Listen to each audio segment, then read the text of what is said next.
এই দেশের মানুষের যে হাসলত, এই দেশের মানুষের হাসলত দেখে আমার কেন জানি মনে হয় এদেরকে বেশি স্বাধীনতা দেওয়া উচিত না, এদেরকে গুলামির ভিতরে রাখা উচিত।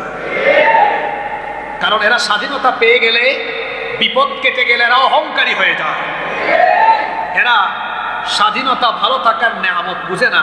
সুতরাং যারা ভালো থাকার নেয়ামত বুঝে না, এই সকল লোকদেরকে গুলামির জিঞ্জিরেই রাখা উচিত ততদিন, একেবারে খালেস তওবা করে ভালো হয় না যতদিন।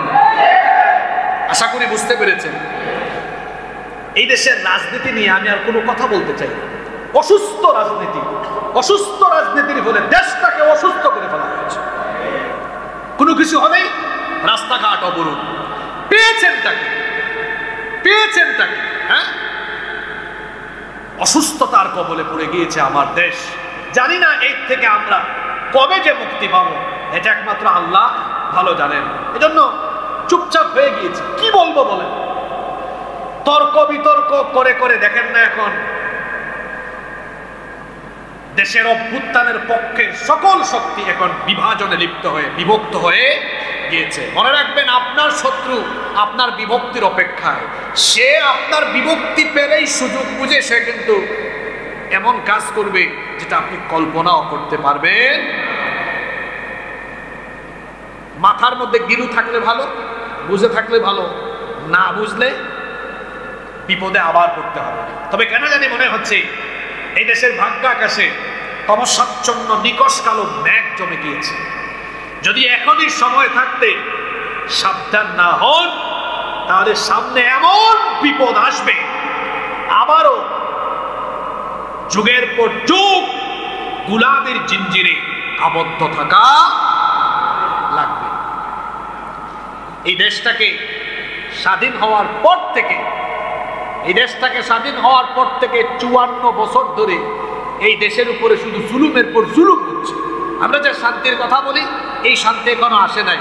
আর আমি এক বাক্যে বলে দেই, শান্তি আপনারা ততদিন পাবেন না যতদিন না মানুষের তৈরি করা আইনকে বঙ্গোপসাগরে ফেলে দিয়ে আল্লাহর আইনকে গ্রহণ করবেন। এক কথায় এক বাক্য উত্তর দিলাম। এ নিয়ে আর কোনো ওয়াজের দরকার নেই।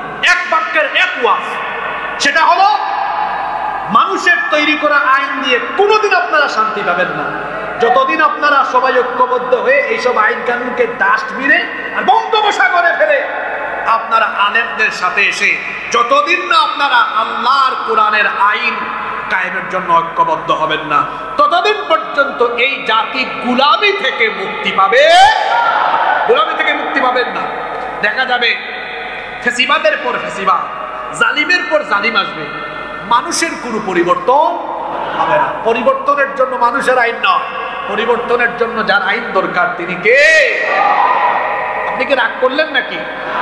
আমরা এখন কোনো কথা বললেও বিপদ। কিছু লোক বলে হুজুররা কুরআন হাদিসের ওয়াজনা করবে, রাজনীতি করবে কেন?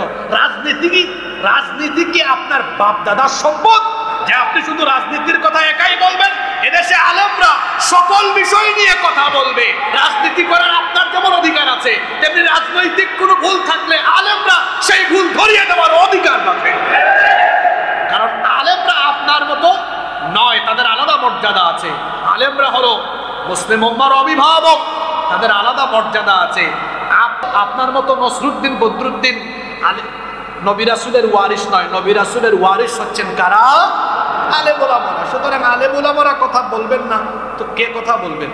আলেম ওলামারাই যত অসঙ্গতি আছে অসঙ্গতি নিয়ে কথা বলবেন।